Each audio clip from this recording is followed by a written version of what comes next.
Hello and welcome to Healing Through Divorce, where we use a combination of clinical experience, personal experience, and faith to navigate you through your healing journey. I'm your host, Dr. Natasha Williams, and I thank you for joining us today. So in this episode, we are bringing back my good friend, awesome sister, Zach Liotis. I want you to come on in. Hello, hello, hello, Zach. How are you? I'm doing great, darling. How are you doing? Good, good. So for everyone who is maybe not familiar with the platform, let me just give a couple of things, instructions, and then we will get started.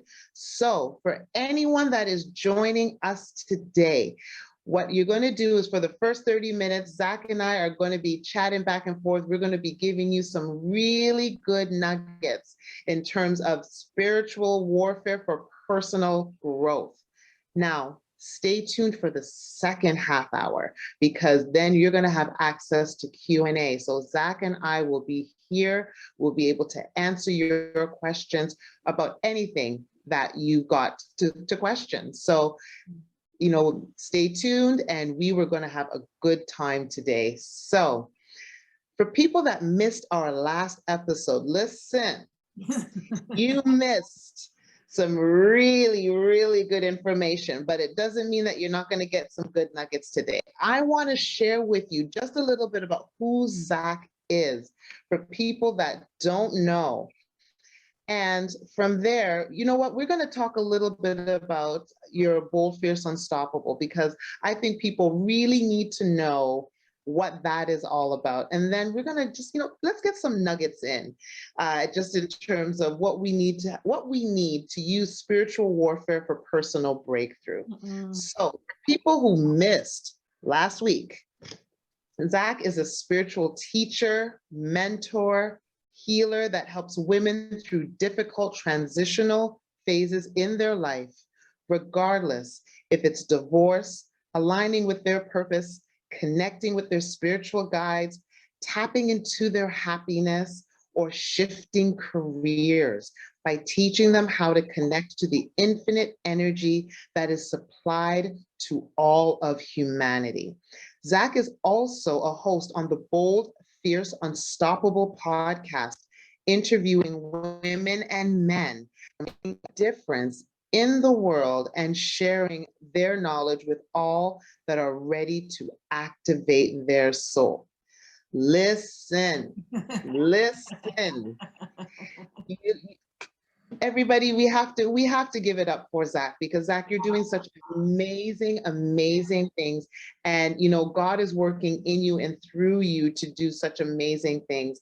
Can you tell us a little bit more about Bold, Fierce, Unstoppable? Yes, of course. So Bold, Fierce, Unstoppable is something that came to me probably pre-2020 craziness. And it was something Spirit said to me, these are the 3 words that we want you to focus on: bold, fierce, unstoppable.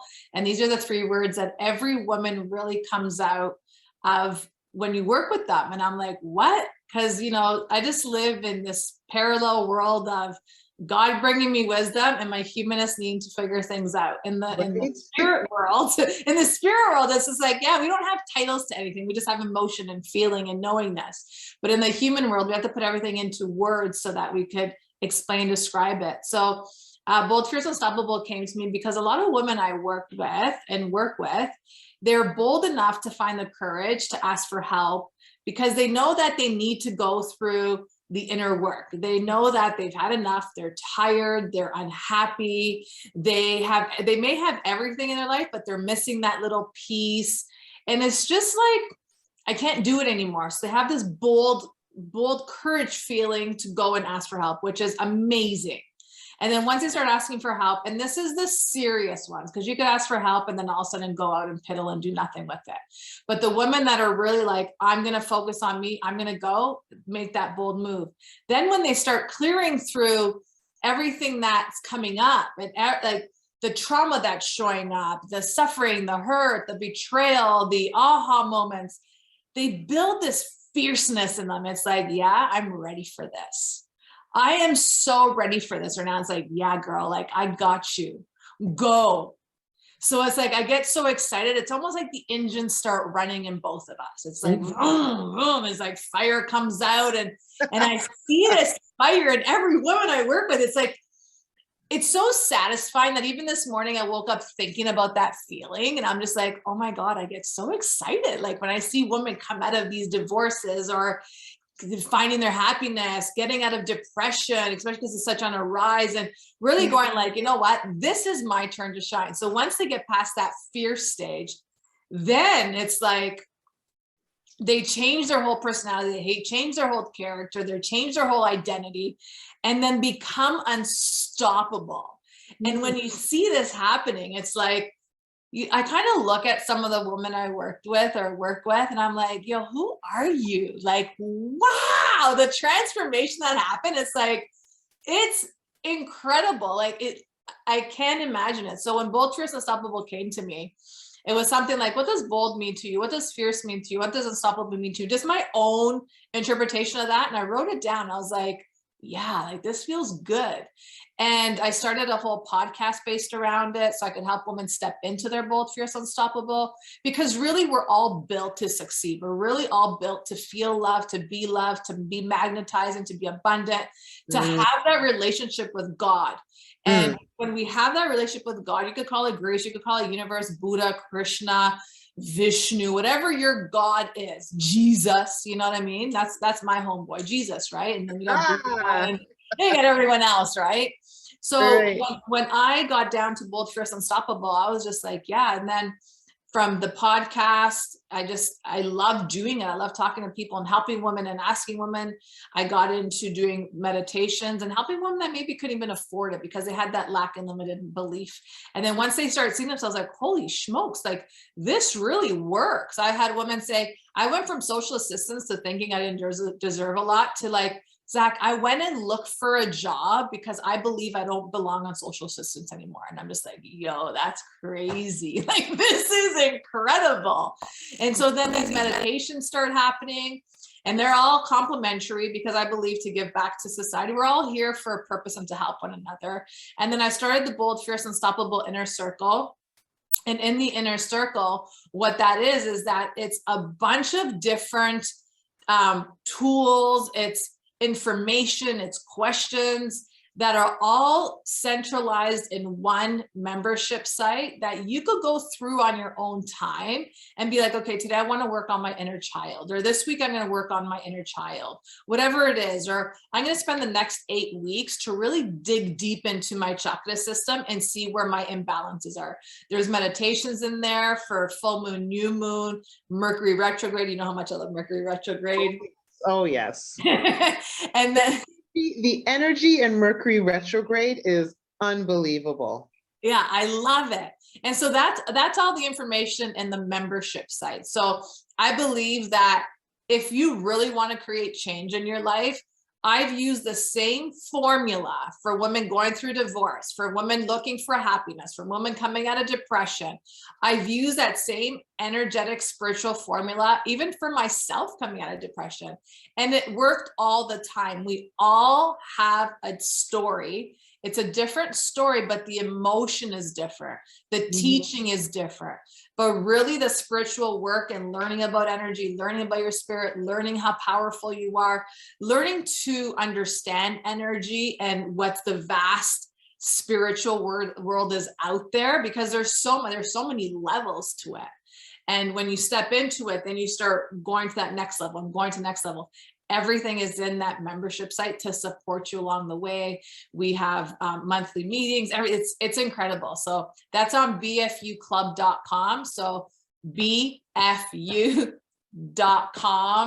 That there's all that information on there. Okay, that's amazing. Thank you. Because I was just about to ask you, where can we find you? Because we have viewers, across the world, actually, Canada, US, internationally. So, having that kind of access online is incredible. So, in the midst of all this, and as you were talking, what came to me is, how do women in particular how do they actually get to you? And the reason I ask that question is because if we've got somebody watching here and, you know, they're in the midst of toxic relationship, just in that toxicity, how do you find that they eventually even get to reach out to you or even call you? At what point? Because some people live in that mediocrity and think that that's it. There's usually something, a catalyst or something of that nature that brings them to a point to say, I need to call Zach. Yeah. What do you think is that breaking point, or what do you think happens that causes someone to go from, I've been living in this mediocrity for so long, to that pivotal mind shift? Where do you think that? Because I think a lot of viewers would really want to get that understanding, because a lot of them may still be living in that mediocrity and think that that's their normal.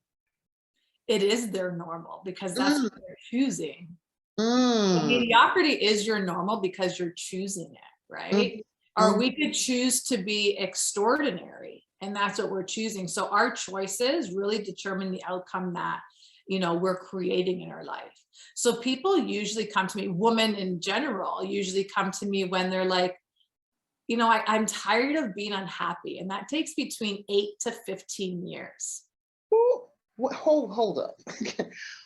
That is a significant period of time. Can you imagine living in that kind of, and I sort of said that just to hold a second, because here's the thing, you know, I'm a victim of that too. So, you know, I can't sit there and say, oh, hold up, that doesn't make sense, when I was living in that myself, right? Because we talk about, remember, this show is all about, you know, not only just clinical expertise, but, you know, personal experience and faith. You know, I was in a marriage for just under 10 years, and living what I thought was my good life. But then really getting a rude awakening, and that rude awakening then opened up my eyes to say, well, wait a minute. There has to be more than this life that's being shoved down my throat. So something is going on here. We need to figure it out. But imagine that the average time that we spend in mediocrity ranges from 8 to 15 years. You know, that to me, that statistic is, I want to say unbelievable, but it is very believable because of how we are brainwashed. I'm going to use that, how we are brainwashed by society, societal norms, cultural norms. There's a whole slew of things that, you know, contribute to our brainwashing. Yeah. But imagine 8 to 15 years in that mediocrity. And then there's some point where there's just like something snaps, something gives, you know, I don't know. Yeah, it's crazy. It's between 8 to 15 years. And a lot of women try. I got to give it one more try. I got to give it one more try. And you said that shoving that mediocrity down us in the life that we're living. Well, we're accepting that, we're allowing that to happen. So it's when we stop allowing for that mediocrity to happen. Remember, I said it's that choice, right? So 8 years has probably been the least that I've worked with women going through that. Like I talked to someone today and I said, how long have you been going through this? And literally in my spirit, I heard 8 years. And she says, from the moment I met my husband. And I said, was that, what does 8 have the significance for you? She goes, yeah, I met him 8 years ago. That's when we got married. So I said, so from the beginning, your relationship was on the rocks. And she explained a lot of things to me. So it was that time and place of her life that she felt she needed that support. So she kind of ignored maybe the signs that were coming to her, but she also got filled in different areas and said, okay, I'm going to do this. And she ended up getting pregnant anyways, at the really beginning of this relationship. So she stuck it out. I have a kid, I have a hot husband, you know what I mean? Like all this stuff's going on, but that disconnect was happening. So that's the shortest I've seen women in marriages. 8 years thing, but it takes about 10 to 15 years. And usually at the 15-year mark, when, you know, kids have gone off to university or off to high school. And I always tell parents this, like, please don't tell me you're going to wait for your kids to go to university or high school, because what are you teaching them? And they laugh. They're like, is that the norm? And I'm like, I could tell you so many dysfunctional norms, which I don't understand. But let me tell you what the non-understanding is. And now I was a victim of this too. What other people are going to say about you because you're making this big move in your life, right? I've never been married, I've never been divorced, never had kids, but other things in my life, right? So what are we thinking about other people telling us? We're afraid of other people's opinions about us, rather than saying, you know what, that's not who I am. So I'm just going to allow what they think about me to be their situation about them, because that's what they see of me. So if you see this part of me, that means that's a reflection of what you see within yourself. That's right. Okay. So then another thing is like, I'm not here to please anyone else. I didn't come to this world to make everyone else happy and make me miserable. That's I right. came to this world to make myself happy. And if I'm in a miserable situation, a toxic relationship, a lacking of love relationship, then I'm making the choice to stay in this. And typically I said 15 to 20 years, a lot of women, 8 to 15 years. Like that's the lowest I've seen so far in the women that I've spoken to. Right. Right. And that's with kids. Without kids, it's about 5 to 8 years they'll stay in a marriage. Okay. So then you're choosing that for yourself. And then all of a sudden you're like, well, I'm afraid of what my husband may go through. Like, I feel sad for him. Like, he's a nice guy, but like, I feel sad that he may be alone. Well, then really, it's not your problem, right? Oh, So you hear that. Empathy for him then as well, Yeah. and keeps you there. Yeah, exactly. Yeah. And it's crazy because I'm just like, okay, like, am I hearing this correctly? Like, hello, right? So you're literally shoving yourselves to the wolves, like us women shove ourselves to the wolves, while everyone else is living this rainbow and unicorn life of how they want to perceive us and how they opinionate us and how they judge us. So until we get past that and say, first and foremost, I'm a big Christian person, and I've always been since I was brought to this world. And I always look at God when I say, it's like, okay, God, who are you? Like, at the end of the day, did I come to this world to be miserable, to be lacked, to be limited, to be not loved, to be around toxic people, to be angry, to be upset, to cry? Like, is this my God? Like, is this the life that you want me to live? Because if this is the life you want me to live, then cool. But I don't think this is the life you want me to live, because whenever I'm reading a scripture, it doesn't say that. It says, God is abundant, God is free, and ask and you shall receive. You are a child of God, and all that stuff. So you really have to determine who is God to you. And it's not about your pastor. We're not going to talk about the pastor, but this is not about pleasing your pastor and their human rules of whatever is written in the Bible, because the Bible has been really transformed many times over. So go within your heart and ask yourself that question, like, who is God to me? What kind of relationship do I have what kind of a relationship do I have with God? Right? So what does my God look like? Right? And that's really important, because if your God is lack, limitation, pain, suffering, hurt, betrayal, dishonesty, well, you're talking to the God of the underground world, also known as Lucifer, Satan, the devil, the enemy, everything like that, right? He's also written in the Bible too, because he also comes and tries to impede in your brain, tell you you're not worthy, you're doubtful, you can't do things. So that's the God of the hells, right? So you could worship that God, or you could worship the God that says, hey, you come to this world to be abundant, free, loving, loved, caring, wealthy in your riches, wealthy in your spirit, wealthy in your mind. So now choose a God. Right? And then you're going to choose, hopefully, the God that I chose, right? Because the other God is really tricky sometimes, and he's really dark, and he feeds our insecurities that make us feel comfortable, right? That's it. So then we look towards the God of light rather than God of darkness. And we're like, okay, so if this is my God and this is what he represents, then why the hell am I feeling like crap? Exactly. So, and that's where I say, like, you have to really, it's not about anyone else at the end of the day. It's really about you. It's not even about your kids. I'm sorry. I know people say, well, I don't want to hurt my kids. And at the end of the day, you are hurting your kids. You're in a toxic relationship. Oh, for sure. For sure. Right.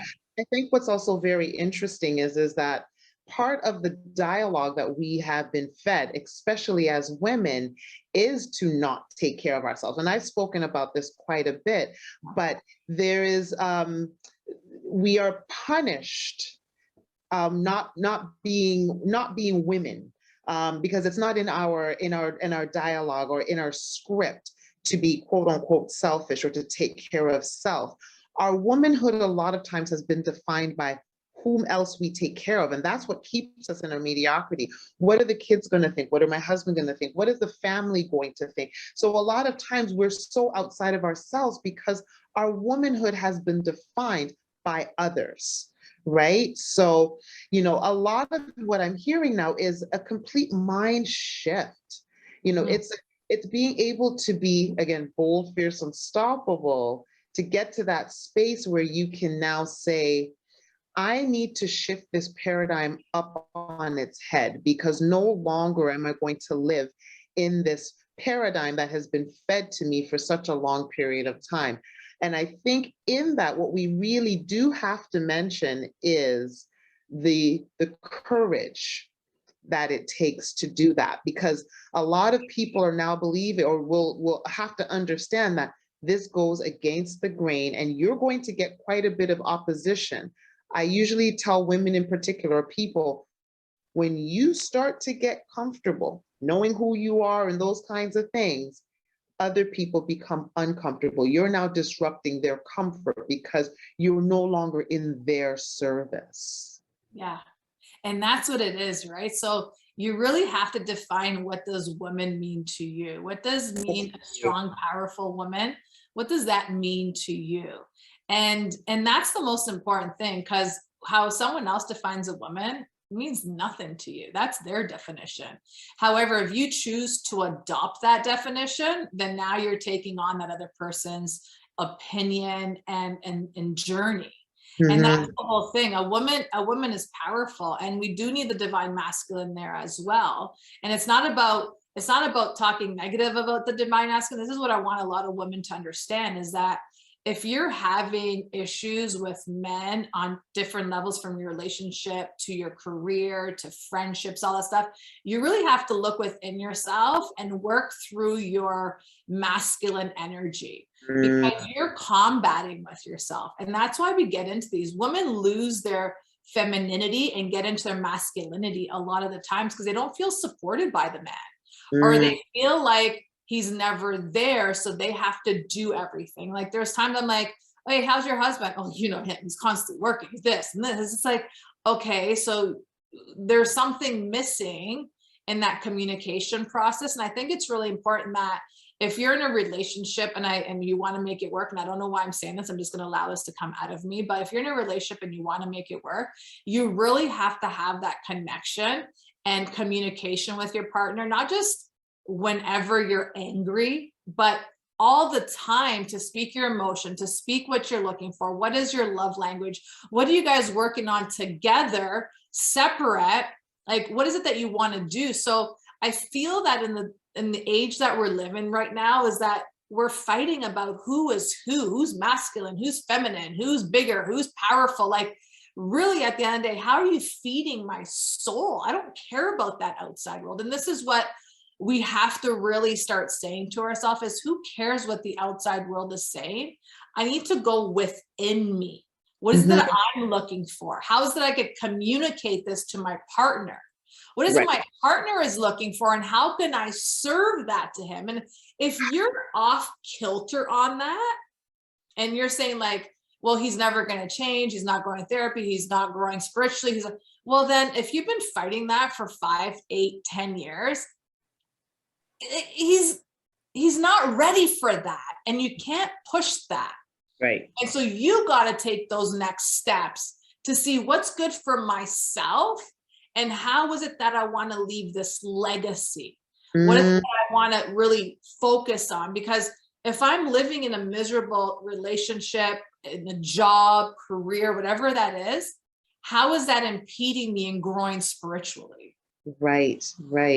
And I think what I loved about what you said is that a lot of times we impede our spiritual growth, thinking that, that sacrifice is going to be helpful for a long-lasting relationship. What I find is fascinating is coming to the space where we can say, we are children of the Most High God, and God has never ever accepted mediocrity, so why should we? Right? A lot of times we sit here and think, we need to be sacrificial lambs, and then that's what gives glory to God, and those kinds of things. But when we all figure out truly the basics, that we are created in the image and the likeness of God, and God lives in us and through us and wants us to be representatives of Him on earth, then how do we then continue to accept mediocrity? We can't. But a lot of times we choose to. Yeah. But it's also fascinating when we can start that shift and sort of that shift in mindset. I wanted to ask you quickly that when you get to that space, I mean, I know how it worked for me, but I know that everyone is different. How do you support that individual when it actually clicks for them? Because I think where a lot of people fear is having it click for them is one thing. I always tell people that this is a journey. Yeah. Right? And how do you then aim to, or what tip would you leave for a woman who has finally got it? We've got the snap, we've got the click, but they're fearful, because then their fear is like, well, I know what I know now, but I've got some big moves I need to make. So there's fear involved. So how do you then help to address some of that fear? So yeah, I love that you said that, because we all go through that, and it's just like the onion process. You're always going to go through that, right? So fear is basically the unknown of what's coming next. That's Our right. fear is also just that stepping stone of, what am I going to do to get me to where I want to go, but not feeling that I'm lost along the way. So when women go through their aha moments, like, Zach, I finally got it. Like I hear that all the time. I finally got it. I'm like, okay, so are you ready?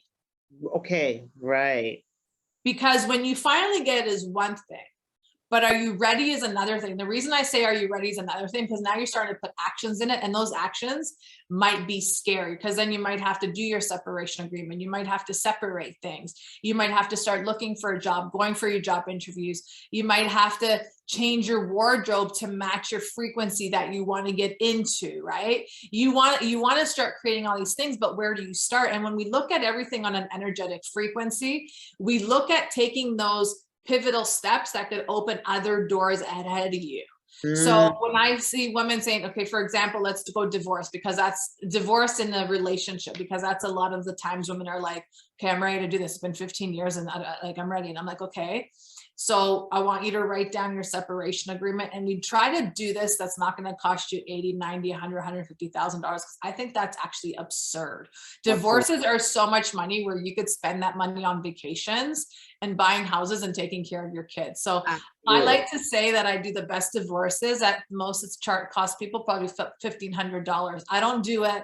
I just work the energy through the whole process. So really getting into that state of, okay, it's time to do the separation papers, and it's time to have cordial conversations. It's not about yelling at one another. It's really about having control within your actions and reactions. And this is the most important thing, because when your partner sees you that you're calm, cool, and collective, they almost kind of be like, what the hell happened to her, right? And I've seen this time and time again.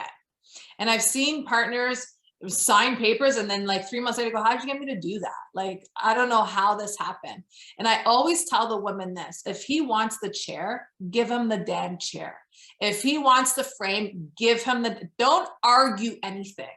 The worst thing you could do is argue a piece of furniture. Like, are you kidding me? At the end of the day, you're going to argue furniture when you are like literally becoming liberated and free. And on the other side of that couch, you could have $1 million something waiting for you. You could buy 10 of those couches, right? And it's fresh, it's clean, the energy's there. So I usually guide women to say, don't argue with it. Let's just move fast through this process, because the energy now is rolling through. So we set up a plan. You'll go through whatever we have to go through, and then it's okay. So we got rid of, not that we got rid of, we worked through one process. That might be your divorce, even healing your marriage and stuff like that. That's a whole other process. But we look through that, and they're like, okay, what's next for you?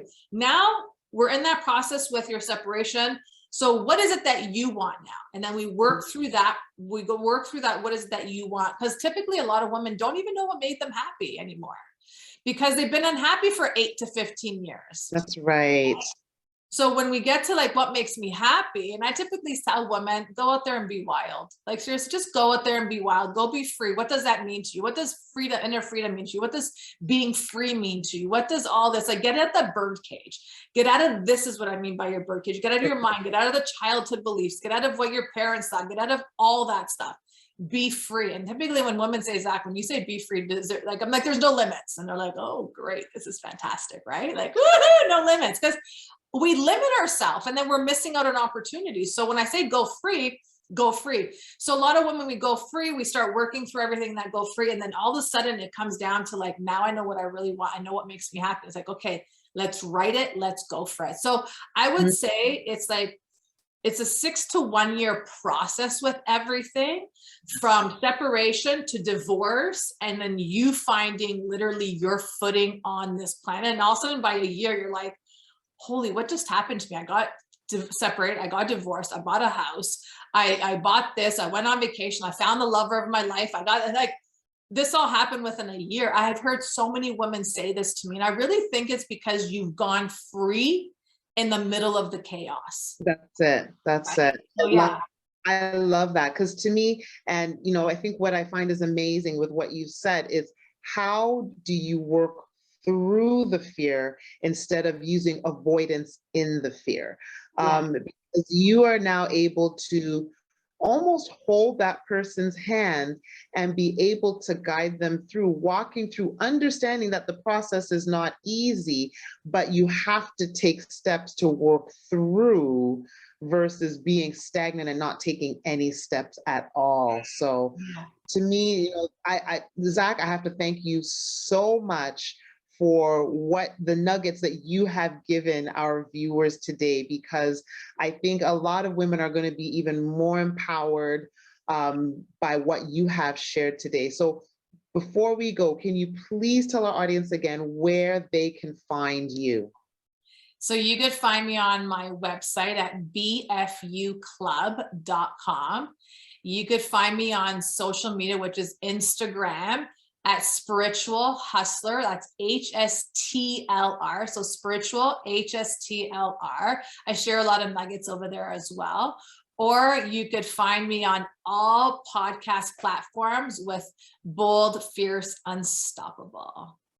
Zach, thank you so much. Thank you so much for being with us today. That is our show for today. So until then, remember, tune in next week. You're going to get some more great nuggets and different topics. So until then, be well and be healed. Take care.